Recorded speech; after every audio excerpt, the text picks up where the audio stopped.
Well, hi everybody. Nice to see you all, as if I could really see you, but it's episode 14, update 14, coronavirus. And I'm going to post something for you right now, so you'll have it. And we're going to first jump into the news, see what is exciting, what we've learned, and most importantly, what we can do with that information. Interesting, I met somebody today, and his comment to me was really interesting. He said, I don't know why this is such a big deal. I mean, I'm in good shape. If I get it, I'm going to be fine. Yeah, maybe you will be. But, the point is that we're all in it together, and some people are absolutely going to be fine. And later in our time together today, we're going to explore why this is such a big deal in comparison to influenza. Every time we get together, somebody says, this is just like the flu. Why the big deal? In fact, the death rate from flu seems to be higher. I'm going to tell you later on in our time together today why this is actually a lot more of an issue. So just posted something. What do you know? I'm the first person to post. And this is an interesting journal preproof, meaning this has been submitted for journal publication, but it is not yet in a peer-reviewed journal. Now, what does that mean? Generally, there is a time lag between when you submit a journal article and it goes through the process of peer review and then editorial review as well for content, continuity, etc. So typically, it takes months to get a good study, a study published in a good journal. So this has not been reviewed, but I'm going to talk to you about it anyway. And the title of the study that we are talking about today is SARS-CoV-2 turned positive in a discharged patient with COVID-19 arouses concern regarding the present standard for discharge. So here's what happened. This is a 54-year-old man who began feeling fatigue and mild myalgias or muscle pain.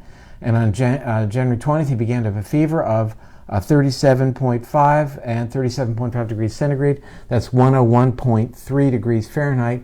So he went to a clinic and underwent an evaluation. He had a chest CT scan that showed what's called ground glass appearance. If glass isn't clear, it's been eroded, like in the beach, you see it looks sort of opaque. That's the classic chest CAT scan appearance that you see in diagnosing COVID-19. His diagnosis was confirmed with a throat swab, which is like we are using here, nasopharyngeal swab, tested positive. He then was admitted. He developed what's called mild to moderate dyspnea, which means shortness of breath. His temperature went up to 38.3, and he had worsening of his chest CT scan appearance. So here's a man diagnosed, goes into the hospital, is deteriorating. So now they put him on oxygen at a rate of 5 liters per minute. That's a fair amount of O2. And he also took some what were called antiviral drugs. They didn't specify which ones they were, but it states symptoms weren't improved at all. This is happening in China. This is a report from China. He was then isolated, and ultimately, interestingly, he was given chloroquine. Now, you've heard quite a bit of talk about hydroxychloroquine and chloroquine, an anti-malarial drug. Well, you know what? It looks like it's being used in China. Is there evidence that it works? I'm not sure. It must be. Or they wouldn't have used it, or maybe it was just, he was part of a trial. It wasn't disclosed. Nonetheless, he improved. He was discharged. He underwent, he had no more fever. He had the typical throat swab test for coronavirus that proved negative. He went home and then ultimately, but he was home and isolated. He came back for follow-up and again tested positive. So that tells us something very interesting. People, as I talked about yesterday, people testing negative and then testing positive. And how often is that happening? We don't know. What is their status when they are tested positive in terms of infectivity? Well, isn't that the most important question we could be asking? But I think it is interesting to think through this because it may tell us several things. We know that the testing has what is called false negatives, meaning some people can have the coronavirus test and they have it, and yet the test is negative. So maybe he was tested, had a false negative, but he actually was still positive. Maybe the technique for sampling him wasn't done appropriately, or maybe the antiviral drugs, which were not specified, that he was taking might have had an effect on the testing that he received. Very interesting information. I will look for comments, seeing a lot of comments from people around the world. Toronto, hello. Germany, hello. Let me move to our second interesting story. And this is playing upon, well, not they didn't play upon it, but it amplifies something that we've talked about before. We talked about this type of treatment being thought of as being possibly something that may help. And scientists at the Defense Advanced Research Projects Agency, so this is the Defense Department, are working to develop a therapeutic approach against SARS-CoV-2 using what are called monoclonal antibodies. These are antibodies that are raised in the body against the virus, amplifying those antibodies and using them as a treatment. I'll read from the article and I'll send you the link to it. Actually, let me do that first. So sorry, I'll send you the link right now. And here it is. Okay, a U.S. military research program that seeks a new way to boost the body's immunity against to viruses. So this is an established treatment for other viruses. Could change how governments and militaries prepare for pandemics and might even arrive soon enough to help with COVID-19 outbreak. DARPA's pandemic prevention platform isn't looking to create a vaccine to amplify your immune system, but rather because they say that may take weeks to take effect in the body. Rather, the goal is to identify specific what are called monoclonal antibodies. Antibodies our body produces against things like viruses that the body naturally produces when it encounters a virus. Gee, I just said that. And then trick the body into producing the one that guards against a specific illness that could serve as a temporary, months-long shield that can protect the individual from the pathogen until a vaccine can be brought online. But these antibodies take a long time to find and discover. There's a long pipeline in the biomedical world to identify and test them and really understand these antibodies, says Dr. Amy Jenkins, who manages the program at DARPA. So again, the idea of amplifying antibodies and then giving them to an individual to help that person fight the disease, something along the lines of what we've talked about before, where we actually take antibodies in the form of plasma from a person who is convalescing, who's had coronavirus, and then administer that to other people. Now that we are seeing that some of the people who test negative may actually ultimately test positive, it certainly makes us think twice about the idea of harvesting plasma from people and administering it to others as a way of treating them. I want to give you what I find to be a terrific resource, and that is the New England Journal of Medicine now has a dedicated site area where they are collecting really the best research that is around in the world and making that available to each and every one of us. It's the www, obviously, NEJM post that I just posted for you. And they, when you go there, you'll see an interesting article that I reviewed today. I think it was published today. And it's called Fair Allocation of Scarce Medical Resources in the Time of COVID-19. Now, what this article addresses is what are the ways that doctors are going to be able to allocate scarce resources, like masks, like beds, like ICU beds, and ventilators. What are they going to do? Governor Cuomo in New York today talked about a kind of an innovative idea because, as you know, the The worst issue happens to be that not enough ventilators are likely going to be available to keep people breathing when they are having a tough go with coronavirus. So he discussed what was proposed to him, and that is that people actually share a ventilator, that the air coming out of the ventilator with oxygen, extra oxygen usually mixed in, is split into two tubes that go into two patients. Well, you're going to be sharing a breathing machine with somebody, but you know what? It might be better than nothing. And it's a very novel idea, but kudos for being creative at a time like this. So interesting to think about that. Now, I want to address this issue of scarce resources. And in the article, there is a comparison chart. I'd like you to take a look at that. Look at the link I just sent. There's a comparison chart looking at various metrics of influenza versus COVID-19. Now, looking at moderate to severe cases of influenza, 64,000 for moderate and 64,000 for severe. And looking at COVID-19, moderate is considered 16,000 and severe the same, 64,000. So no real difference there. Let's talk about the number of outpatients for the influenza with severe. Those numbers, I'm sorry, were million. I didn't mean to say 1,000. I apologize. So the number of outpatients globally, rather in the U.S., sorry. This is the United States, our population over 300 million.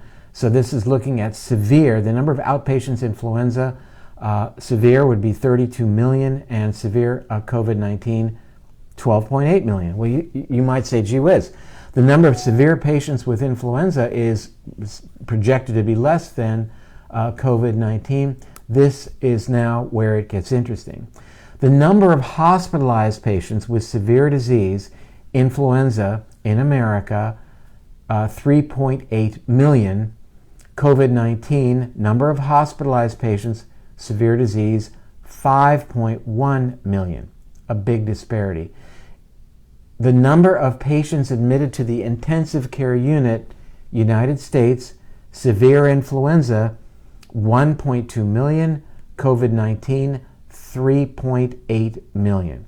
So a very large multiple of the 1.2 million, 3.8 million with COVID-19. That is, again, the number of patients admitted to the ICU. That's why there is so much concern about not being able to care for these individuals. The number of deaths projected for severe influenza is 510,000, and for severe COVID-19, 1.9 million in the United States. Now, there is an exciting new therapy or intervention that has been shown to be effective across the globe, and I want to talk to you about that right now. This is breaking news.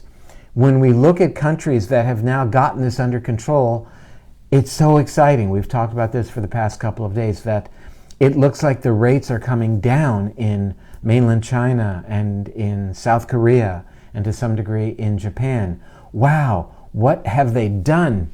Well, what they've done is they've really imposed some very strict restrictions on people being out and interacting with each other. It is working. It's been demonstrated. We see what this is showing. We're seeing the evidence right before our very eyes, how these countries are gaining a foothold on COVID-19. It's a very, very important lesson. It is a test that is in progress, and we're already seeing preliminary results. The most powerful intervention we can do to stem the tide of COVID-19 spread is to socially isolate. We see it working now in various countries around the globe. So keep that in mind when we're told to, or people want to convince us that we should just go on with our lives and keep interacting with each other and not worry about our close proximity to other people. Yeah, we see how that's working out. It's not working out very well. we do see success now in the world in countries that are limiting contact. So, with that I said, hello, Evan. Evan, great to see that you've joined, and I'll say hi to your mom. Let me take some questions from everybody. Great. Just a lot of people just saying hi. Do I agree that COVID may last for 12 to 16 months? It may be indefinite. We're learning that this may be a recurrent seasonal event. So that means that we've got to recognize that when we hear news that there might be a vaccine, it might be a year to 18 months out, well, it's that time will come, and if we have a vaccine in a year, if this is a recurrent event, then that becomes very, very valuable. Nice to see you again. Thank you for okay. Anyway, yes. All right. I'm looking for questions. I'm loving the comments from everybody, and from hello South Africa. I see that rates are increasing there. Hoping that you'll put into play what we've been talking about. Okay, this is a great question. Veronica Barry. If a family member has been exposed to a confirmed case, what do we do at home? Excellent question. Here's what we've learned, what we've presented over the past several sessions together is that person needs to be isolated, number one. Number two, understand that there is the concern of shared air sources. So if you have the opportunity to close the air vents in that person's room and open a window, that might be something to consider. Measuring the air for the virus in a hospital setting has proven negative, but what they did show was two other things that I think are important. Number one, that the air vents were contaminated with virus, and number two, that the bathroom was contaminated. So we do seem to see some pretty powerful evidence that there is fecal shedding of coronavirus, which is not surprising when we know that the binding sites on the gastrointestinal system cells do support binding of the virus. So if that person is isolated in a bedroom, that person might be able to get outside if there's a different exit, but I would say that person certainly needs to not touch anything if they're going to need to walk through the house and go outside. That doorknob needs to be sterilized. That person needs to make that trip when nobody else is nearby, go back into his or her room, and deliver meals to that person, and it can work out really well. I'd say that likely 14 days is what you need to do. That's about 96% likely of that person not manifesting the disease. The fly in the ointment, though, unfortunately, is that people can get the virus and have no symptoms whatsoever. Meaning that this idea of when we were screening people at the airports coming in by taking their temperature, that only would prove positive in about half the cases, meaning half of the people coming in who could have carried the virus would not have had a fever. Kind of a long answer for that question, but I think some important points. Okay, I think I have the virus, but my temperature is always 97. I have chills and sweats. My temperature goes between 97 and normal. I would love to be tested, but no fever.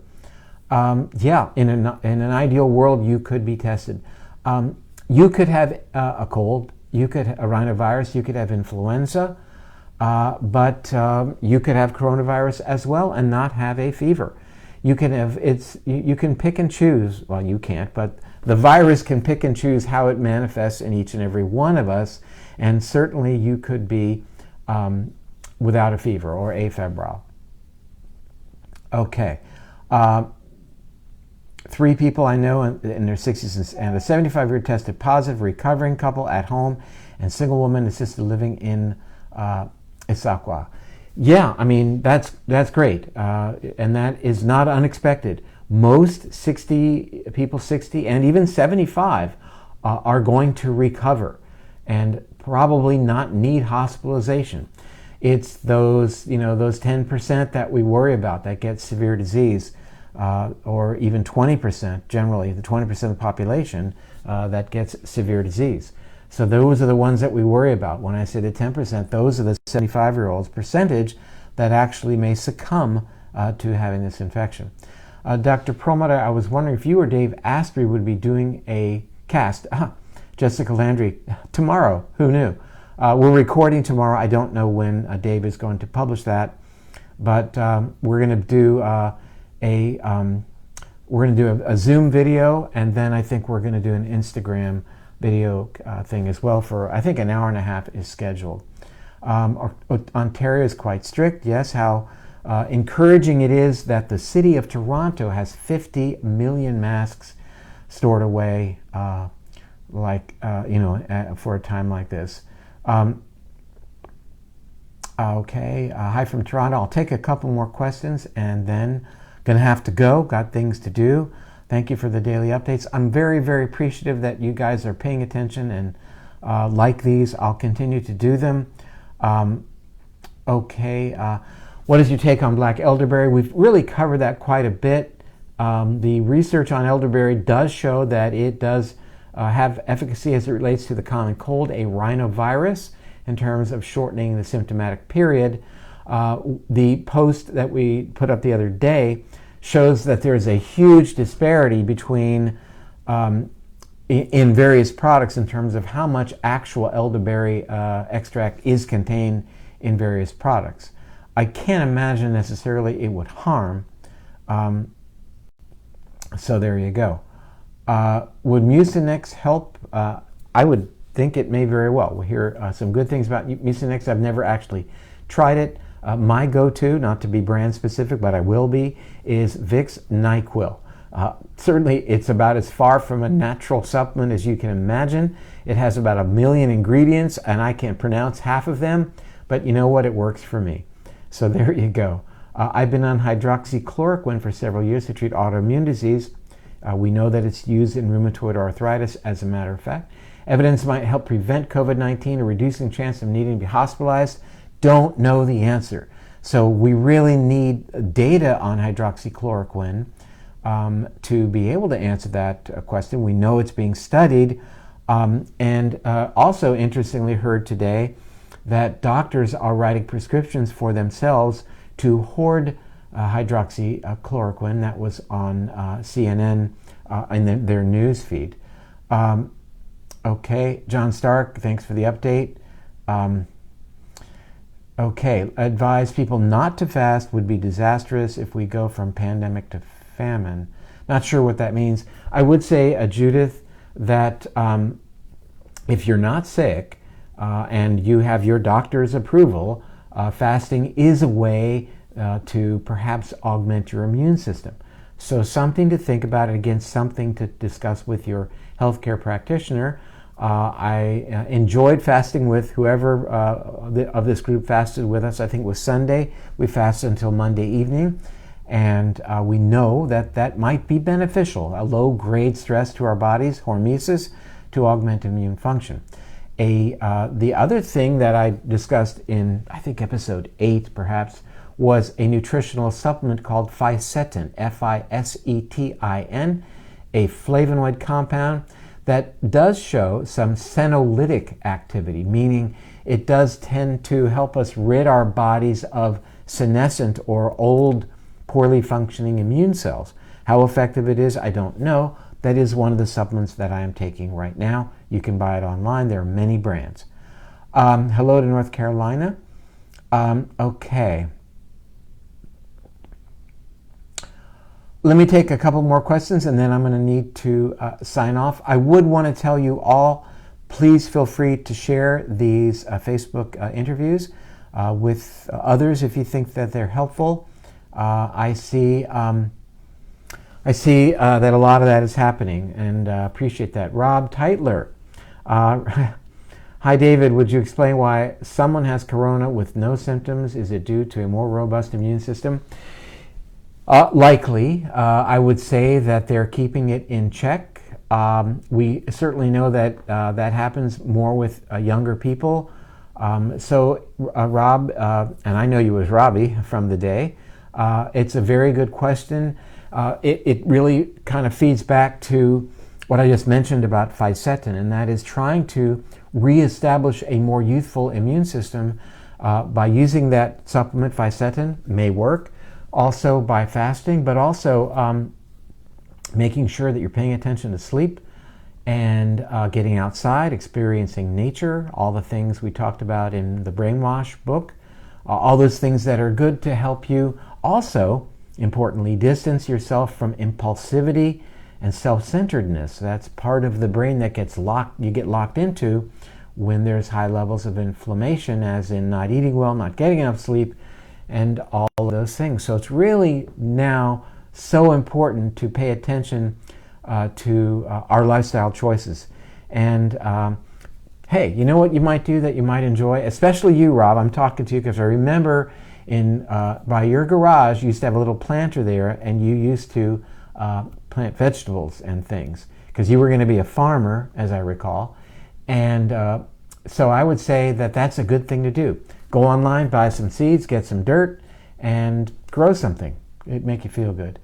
Are babies at risk? Interestingly, while we saw a report of a 12-year-old having severe disease, actually being into an intensive care unit, kids are doing exceedingly well with respect to having coronavirus. Game changer, sense of smell. Yes, James Myers brings that up. It is something that was brought up just yesterday, that loss of sense of smell. Sanjay Gupta brought that to our attention. Might be an early indication in terms of a symptom. Asthma. Not sure what the question is, but if you're on a corticosteroid inhaler, recall what we talked about, I think it was yesterday, that the time that you revert back to negative in terms of your COVID testing can be significantly prolonged if you're on steroids, according to a recent study that I think reviewed yesterday. Western Colorado, hello. And it's all great if you guys want to go back and forth and ask each other questions, and I'm going to look through and just take a couple more, and then I'm going to need to sign off. Just hearing Jennifer Nichols saying a 7-month-old in South Carolina was diagnosed. Yeah, I mean, I think we're going to see this, but it's certainly very rare. A lot of people have subclinical glucose 6-phosphate dehydrogenase deficiency, or gene mitose G6PD, most common enzymatic deficiency in the world. Okay. And don't know if the chloroquine would be contraindicated. That's a good thing to look up. I think it might be, and I think people who have G6PD deficiency probably already, or they should by now, have a list of the various drugs that they would be at risk for taking, or increase their risk by taking, because of glucose 6-phosphate dehydrogenase deficiency. That sounds like I'm saying a lot, but if you have G6PD, then you know what I'm talking about. Okay, well, let me take one last question from Eric Miller. What was the supplement name again? It is Fisetin, F as in Frank, or Foxtrot, Indigo, Sierra, Echo, Tango, Indigo, November, for those of you who know the phonetic alphabet. Oh, How I Love Summer by Susan M. Gilbert. Though May did bring her deepest gray, and June did bring her gloom, I woke this morn in a glorious way to sunshine in my room. Quick, get up. It's time to rise. Greet the day, I started to cry, for today it has begun. It's finally here, the summer sun. Feel her warmth. See my garden grow. Taste the sweetest fruits. Watch the butterflies flow. Hear the squirrels chatter and my orioles swoon till evening comes with the summer moon. It seems like I've waited such a very long time, longing for the light of your rays of sunshine. So please stay a while. Bring your long, lazy days. I'll cherish each blue day and ride every wave. Oh, how I love summer and all her songs. Happy summer to all, and may it be long. And I'm going to just say that in closing that, there is the sense that perhaps summer and heat may be helpful? We don't know yet. We'll find out soon enough. Thank you all. I'll hope to connect with you tomorrow, but I may take an afternoon off. So if you don't see me on one particular day, it doesn't mean anything, just it means I took a day off, but I'll try to be here tomorrow. Bye for now.